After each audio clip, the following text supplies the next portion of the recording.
Hey guys, what's up? Ethan Rowe here.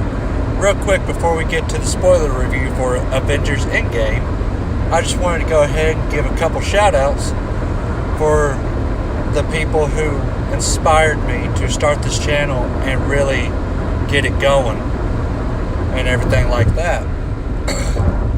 Right now I'm on my way home from work. I just left work not too long ago, and I'm about a little over halfway home right now. I just wanted to go ahead and do this real quick before we get into the video. But first shout out, I want to go ahead and shout out, we watched a movie, Mike and Jay, over on their channel. You guys really inspired me to do my own channel because just how funny you guys are, how original you guys keep it. And I mean, just plain and simple, you guys are funny as hell, and I really admire you all's opinion on horror and Halloween in general, and just basically movies overall. Y'all have a broad spectrum, but you all pretty much horror centric, and that's what I want to do eventually. And another shout out, I want to go ahead and include Drum Dums, which is Lee McCoy on YouTube. Lee, you are an amazing person. You always give back to the fans of yours, and you always find time to reply on Twitter or Facebook and pretty much anything like that. You do good with Killer Flicks on Facebook, and you're just a pretty great guy overall. And I love your content. I love how original you keep it, and plus you don't let any of the trolls bother you. Sorry if the camera is shaky. The little bumpy roads a little bit. But my next shout out will be Hannah Smith on Twitter. If you're watching this, Hannah, just so you know, keep up the good work with your channel. Me and you are kind of in the same boat with kickstarting our channel, and just keep up the good work.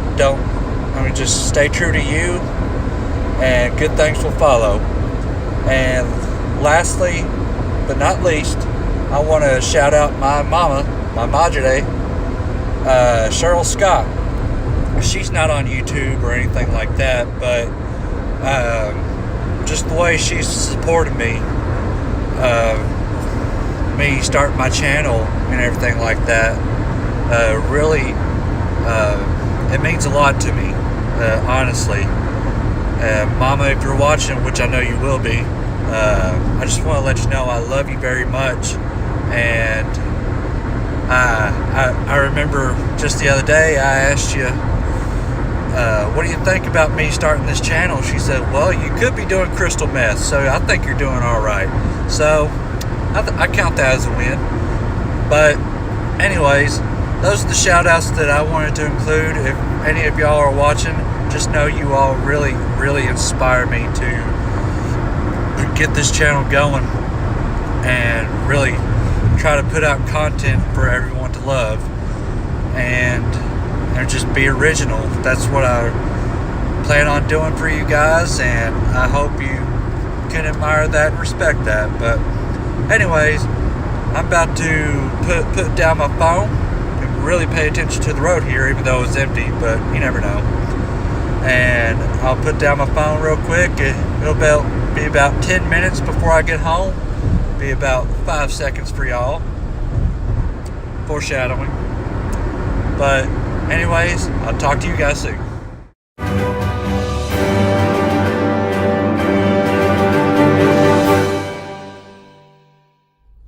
Alright, back again. For those of you who did not watch my non-spoiler review, I am going to give y'all like a little flashback, if you will, because I have my before and my after reactions, if you will, to the movie. And of course I didn't spoil anything or anything like that because, you know, non-spoiler review, but I'm going to go ahead and put that in this video just so you, like, you know, you all can like see my before and my after, because before I went in, I was like, yeah, let's get this. But after, I'm just a sobbing little bitch who had to be carried out of the theater. And yeah, there you got it. There you have it.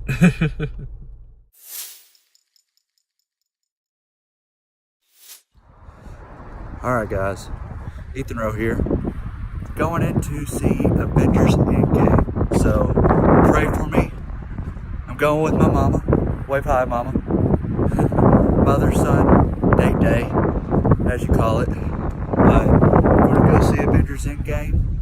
I will post my initial reaction right after I get out of the theater. And I will see you guys soon. See ya.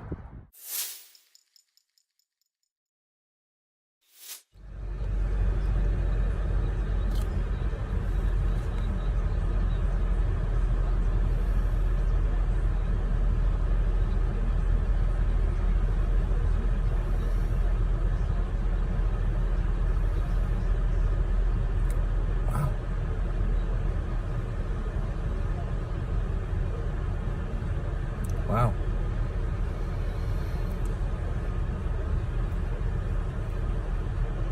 I'm a changed person right now. Yeah.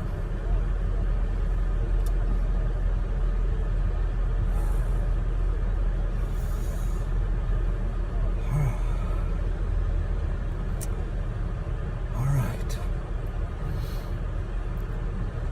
I'm gonna go ahead and take my mama home, and I have to head to work. But wow, all right, I'm so emotional I can't speak.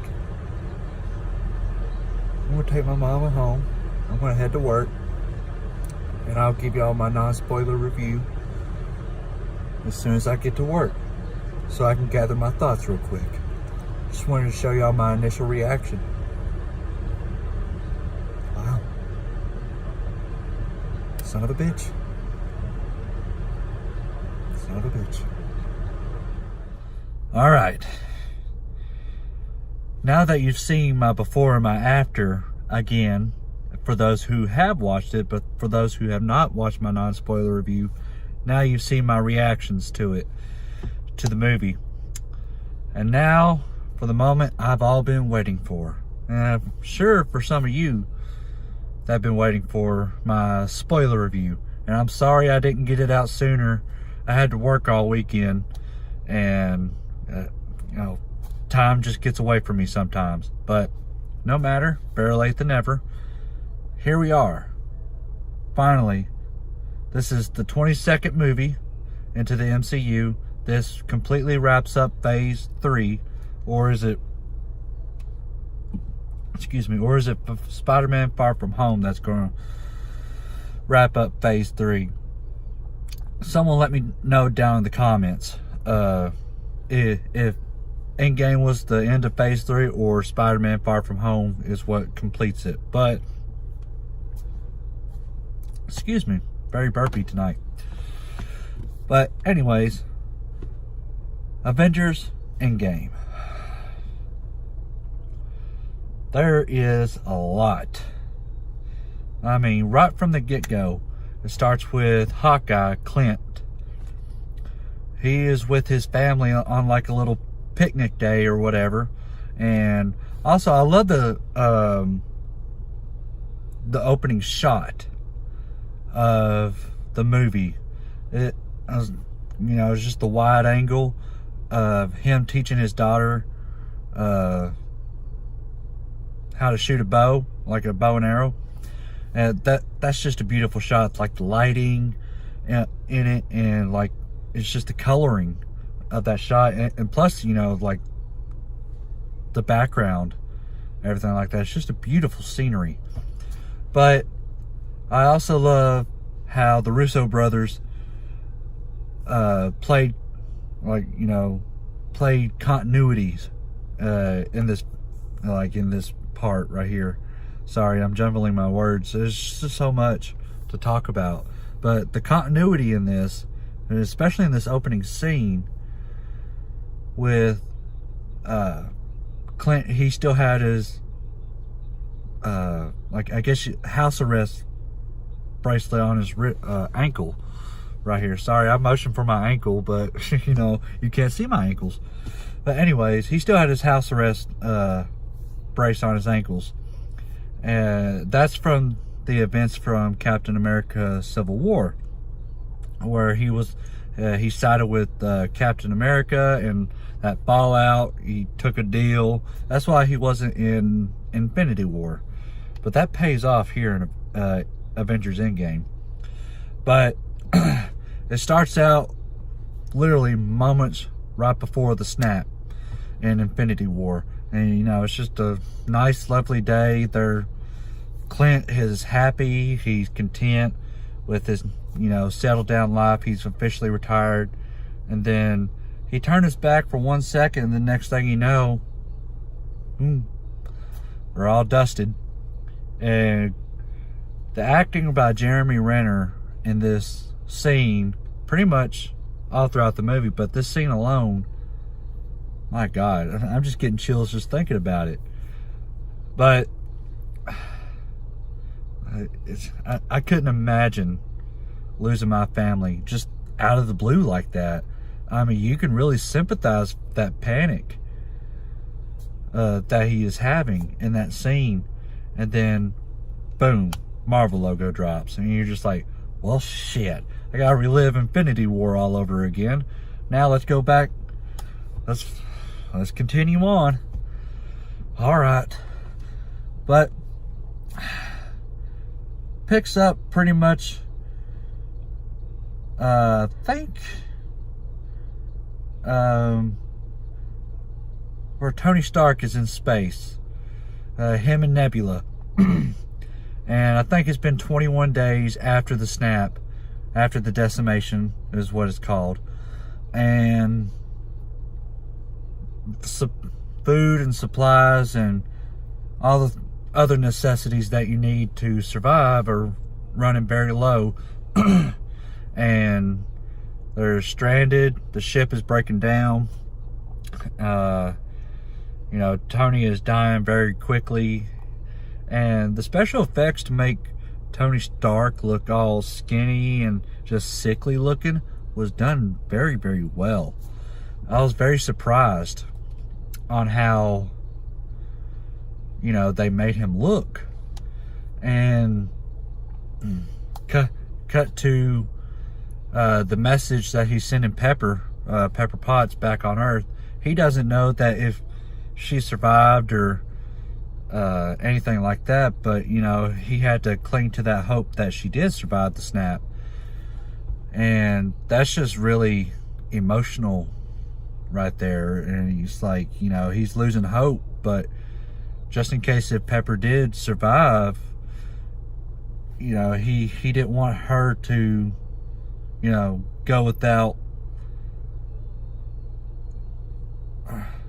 how do I say it? He didn't want her to think that, he wasn't thinking of her or anything like that. I mean, at least that's what I got from it. And after he recorded the message, he just falls, he just lays down and goes to sleep. Well, it's really touching that Nebula actually put him in the chair just so he can rest comfortably. That was actually really touching, because Nebula, she can survive a whole lot longer without food or water, because she's mostly robotic, because Thanos pretty much tortured her all of her life. And next thing you know, Tony Stark is pretty much passing out, and here comes a big old blinding red and yellow light. Who is it? Captain Marvel. Captain Marvel ends up taking Tony and Nebula back to Earth, and I assume all this takes place after the Captain Marvel post-credit scene. Spoiler alert if you haven't watched that, And like in the Captain Marvel post-credit scene, you know, Cap still had the beard, and Black Widow or Natasha still had, you know, the short blonde hair. And she's just like, where's Fury? And I'm sure like they explained to her everything that needed to be explained. You know, Tony's still out there, we can't find him, we can't locate him, so can you go and look? So I'm assuming that that's what happened in between, since it was 21 days apart.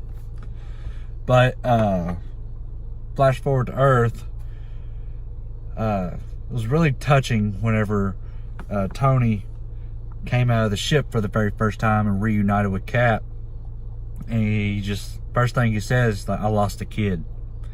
And it's just like, damn. And it's like already hitting you in the feels multiple times in this movie. Like, how many times am I going to have to cry before I'm officially cried out? Like, dadgum. But, and then he started to ask if Pepper was okay, but he couldn't get it out because he's so afraid. The next thing you know, Pepper just comes running right up to him, and they had their, you know, happy reunion. And then the next day, Tony, he is very bitter. And the acting by Robert Downey Jr., you know, played pretty much all throughout this movie, but, and you know, in the scenes that he had to be angry and bitter, it's by far one of the most best, like the best acting I've ever seen him do, you know, like in any movie, honestly, that he's in. And, well, Captain Marvel, you know, shows up. You know, they all get this plan to go and to the planet that Thanos is on, and you know, pretty much just go right onto the planet. Of course, without Tony. Of course, Tony's still very weak and can't really, you know, be much of help. So they all go without Tony to that planet Thanos is on. And I'm sorry if I'm jumbling my words a little bit. It's just, this is a lot to explain. You know, this is a 3-hour movie, and so much happened. But anyways, they go to the planet Thanos is on. I know I've said that 3 times already. But Captain Marvel says she'll go and scout around, and then she said it's just him. And next thing you know, what struck me real quick is that he is limping. And then whenever it showed a better view of him, like half of his body is charred up. And you're thinking, he didn't look like that in Infinity War at the end, because only his left hand was burned up from doing the snap, but not his whole body. And of course, he was still probably recovering from the axe from Thor Stormbreaker in the chest, but you know, he looked more damaged here. And next thing you know, the Avengers are popping up out of nowhere and trying to get the stone. Next thing you know, chopping his left arm off where the Infinity Gauntlet is, and what do you know? There's no stones. They come to find out, Thanos used the stones to destroy the stones.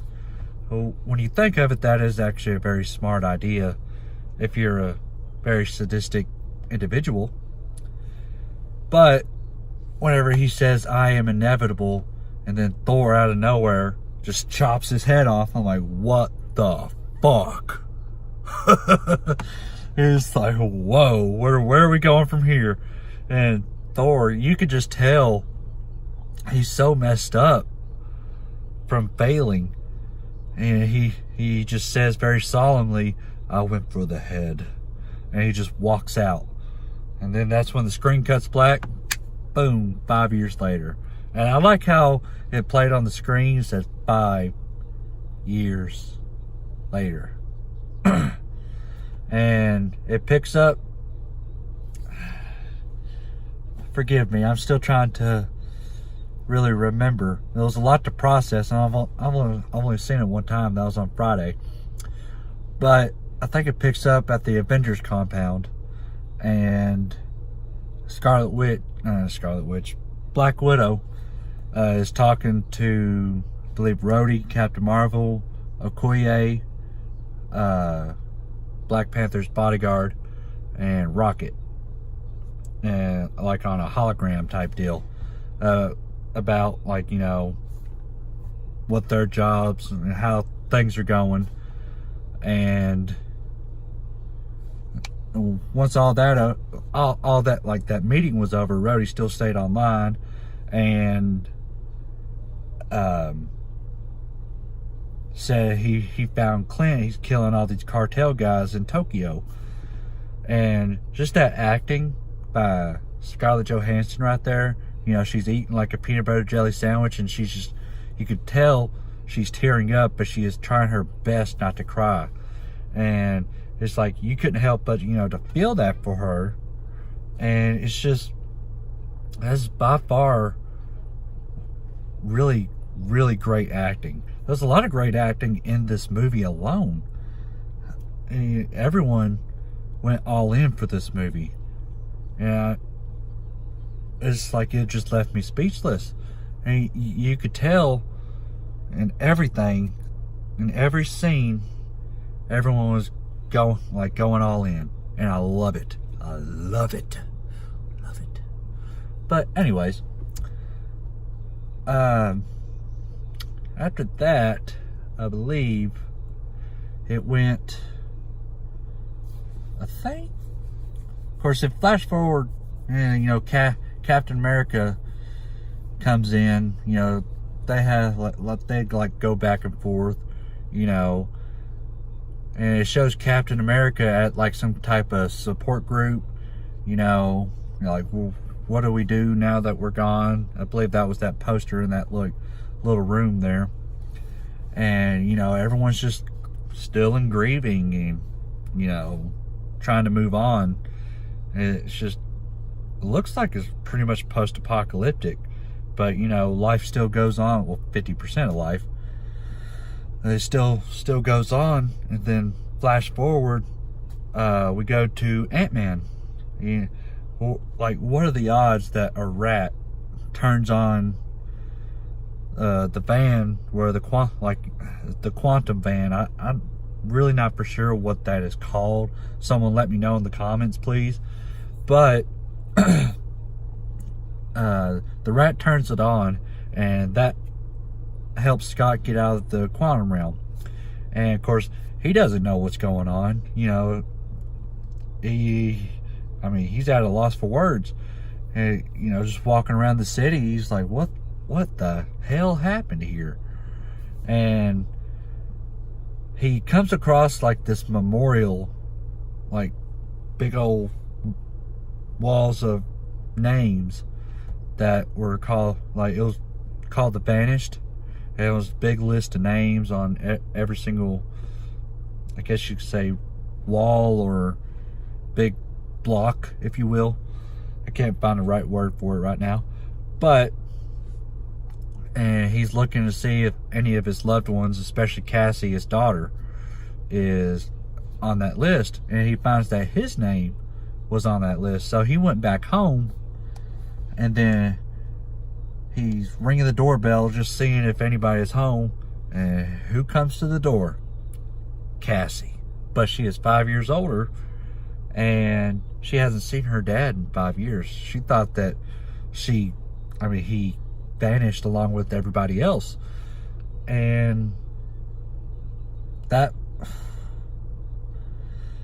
I didn't cry at that moment, but I did tear up, because, you know, that scene right there, Paul Rudd, he's usually a very comical guy, but him delivering a very emotional and powerful scene like that just makes you I was in awe, really, of what he delivered in that scene. And then he goes to the Avengers compound, and boom, bring up the New Hope, if you will. He tells the Avengers that, you know, there's a possible way to time travel in this, like, go back in time and redo everything that Thanos has done. And this is a lot. Just bear with me here. And he talks to the Avengers, and they come up with the plan to go back in time to redo everything that Thanos has done, and maybe go back and get the stones, of course. And thus begins the recruitment phase. It's pretty much the middle part of the film. Pretty much the middle part of the film is the recruitment phase. So I believe it was Ant-Man, Captain America, and there was someone else. I know those three people who went and saw Tony. And whenever they go see Tony, we find out that Tony has had a daughter with Pepper. And I was like, crap. That's going to be set up for a tragic ending right there. Because I knew something was going to happen as soon as we saw that. But, you just couldn't help but to be happy for Tony for just a little while, because he's finally getting his happy ending. And whenever Cap, Scott, and I can't remember who else was with them, but whenever they try to convince him to come back and to help him with the time traveling, and he says, no, I finally got my happy ending. And you couldn't, even though it's like a double-edged sword, because one side is being selfish, but the other side, you can't blame him. Everyone else, like a lot of other people, didn't get to have that, second chance, but he did. And he got a chance to start a family. And, he loves his kid. Why would he risk that? But, flash forward, we see Hulk. Professor Hulk at that, where Bruce Banner meets Hulk, and it's like a perfect combination. And I loved it. It was so funny with the diner scene, and he's like, selfie. And him and Ant-Man going back and forth. You want to take a picture with me? I'm Ant-Man. Oh, wait, you don't know me. Been gone for 5 years. We know. But they get Hulk to come back, or pretty much Bruce. Hulk, Bruce, pretty much the same person at this point. But get him to come back, then Rocket and Bruce go and recruit Thor. What do you know? Thor's fat now. Fat Thor. Hashtag fat Thor. Hashtag. But I couldn't get over Thor being so fat, with like long hair. I like the long hair, but the big beard, and he stays drunk all the time. And even though it is funny, like hilarious at times, I actually got a lot of gut laughs because of it. But when you look deeper into it, it just goes to show how messed up he really is from failing, because he should have gone for the head. But it really affected him. And you couldn't help but to feel for him, because he honestly feels like he failed, and there's no coming back from that, because look at the ramifications for it. And he goes throughout all of the movie pretty much until he gets to talk to his mother that gave him the pep talk. That'll come a little bit later, but it gave him that pep talk. And getting back on track now. Sorry, I almost lost my train of thought. This is a lot. Only for you guys. I love you guys. I love you guys. Next thing you know, they're all trying to do the time traveling thing, like, test runs, if you will, with Scott Lang. And first they send him back. He comes back as like a young teenager, and then they send him back again Now he's an old man. Now they're sending him back in. He's a little baby. And then they finally corrected to where he's like his normal self again. And he's like, I have peed. I don't know if that was older me, baby me, or me. And that got a lot of laughs in the theater. I I couldn't help but to, like, you know, really gut laugh at that moment, because, you know, you could tell that was genuine. And, you know, Captain America, he walks out of, you know, frustration trying to get some air, and next thing you know, you see Tony just speeding along, and he decides to come back. And I like that little reunion with them. Tony agreeing to come back, but he made the terms: if we do this, like, we will snap everybody back, but we will not fix to the way things were before. It has to be like now. He doesn't want to risk losing his daughter. All right, sorry about that. Had to like do a little edit right there. My mouth got really dry, but as I was saying, he didn't want to like lose his daughter because, you know, he loves her. I mean, why wouldn't he? She's his everything. And that I love you 3000, shit, that just gets to me. But flash forward, they're all about to go into like that big time vortex because Tony Stark helps them out in figuring it all out. And like, they have these nice ass quantum realm suits with the Avengers logo on it, and they all split up into teams. One team goes back to New York, the Battle of New York in the first Avengers. One team goes to was Thor, whenever he gets to talk to his mom. That's back in Thor the Dark World. And I think it was Clint and Scarlett Johansson, Black Widow.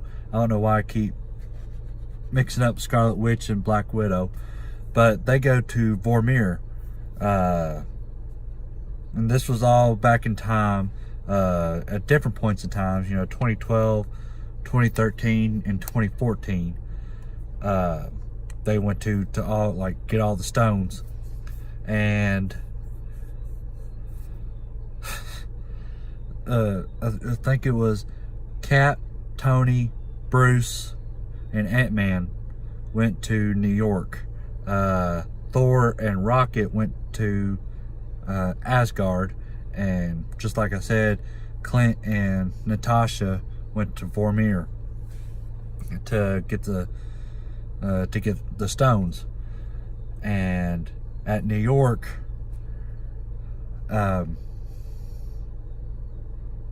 that was an amazing callback to the first Avengers. And pretty much right from the get-go, of course, they drop in like this little alley, and then here comes the Hulk, you know, just smashing everything, just smashing. And Bruce, he's just like, oh gosh, why was I like that? Hey, I mean, it was just funny. It just shows how much he's really developed as the Hulk over the years. And they're like, Bruce, go smash stuff. And he just walks out. She's like, oh, so pretentious. And, you know, all that good stuff. And they go up to the tower whenever they finally, like, their past selves are, I guess you'd say, arresting Loki. And it's very cool how the continuity is intact. And, like, you know, they're trying not to, you know, get caught because they can't mingle with their past self, because that's one of the rules of time travel. And they're just, you know, trying to be sneaky and come up with a plan and everything like that. You know, and of course, I think Tony is disguised as S.H.I.E.L.D. agent. You know, Cap, you know, he's Cap. And Ant-Man's like little tiny man, if you will. And so they all go downstairs. Of course, they tell Hulk to, like, I think past Hulk, to take the stairs. He's like, so many stairs. That got a laugh. And just about whenever the plan was working to get the Tesseract, Tony had it, and next thing you know, Hulk just comes busting through the door, and the Tesseract is laying there on the ground, and nobody noticed, but Loki, he just like looks around, and he's like, he grabs the Tesseract, boom, and he just disappears, and you never like see him again. So I guess that's going to play into a factor in the not next movie, but into the Loki spin-off show on that Disney Plus. I guess that'll play a factor into that. We don't really know for sure yet. And so that leads into was it Thor the Dark World, like, past, Thor and Rocket go to 2013 Asgard, if you will. Alright, you guys may be wondering why the video cut off so, like, just out of nowhere. I've decided I'm going to make this review into 2 parts. Yeah, that's right, 2 parts. You'll get this part tonight after I edit it and everything like that. You'll get this part late tonight, maybe early morning for y'all. And you'll get my second part of my review, spoiler review, tomorrow night. And that's just like, just cutting the time because the storage on my phone, really. Just, trying to balance the time in a way. But if you've stuck with me this far, I thank you for your patience. This is very different for me. Like, a step-by-step review, even without notes, really. Just trying my best to remember the sequence of events in order. And yeah, just like I said, thank you for bearing with me. And just like at the beginning of the video with the shout outs, you got all you guys who watch my videos, really, I can't thank you enough, and can't thank you for bearing with me as I start this channel and trying to grow with it, because it's actually kind of hard, because I get like a little bit of anxiety whenever the camera is rolling, because it's hard to be your natural self at first whenever the camera is rolling, because you're stumbling on your words, and you have to take different takes and edit it and edit all that out, because you don't want to look stupid. And there are people out there that will just be mean to just be mean, and to really put myself out there like that. I mean, it takes guts, really, but I really enjoy doing this. It's get myself out of my comfort zone. And like the people I've shouted out in the beginning of the video, like Mike and Jay from We Watched a Movie, Drum Dums, Hannah Smith, she's starting her own YouTube channel. All you guys are just really just normal everyday people who just wants to talk about movies. And it's like, my thinking is, like, if they can do it, then I can do it. I mean, you can always set your mind to, or you can always do anything you set your mind to, and that's what I'm doing. And I hope you all like the stuff that I'm doing so far, even though it's not much. I do plan on doing more whenever I do have the time. And I might be a little bit awkward, if you will. I'll get better as time goes along. But anyways, thank you all again. Like I said, this is going to be a two-parter. Part 2 will drop tomorrow night of the spoiler review for Avengers Endgame. And in the meantime, I'll see you guys tomorrow. Bye.